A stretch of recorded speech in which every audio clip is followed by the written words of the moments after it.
Pri zosuve pôdy prišlo o život 600 pútnikov. No a obe moje ex-manželky žijú ďalej.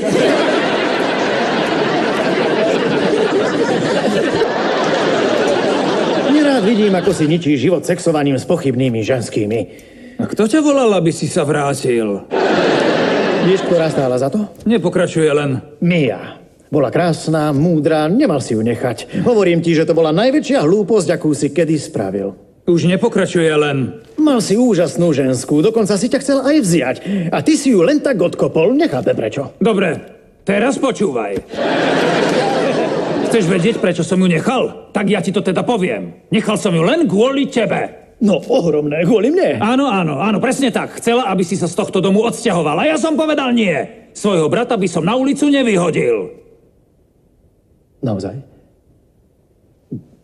To bolo šľachetné. Na to ti kašlem. A čo si spravil ty? Zobral si Kenty a odsťahoval si sa. Takže najlepšiu žensku v mojom živote som nechal odísť preto, aby ten najhorší brat v mojom živote mal kde bývať.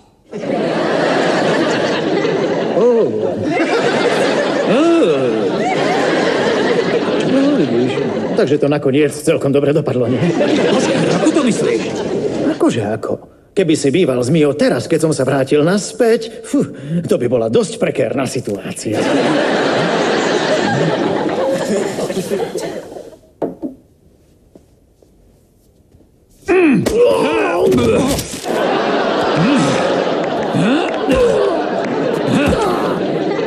Charlie?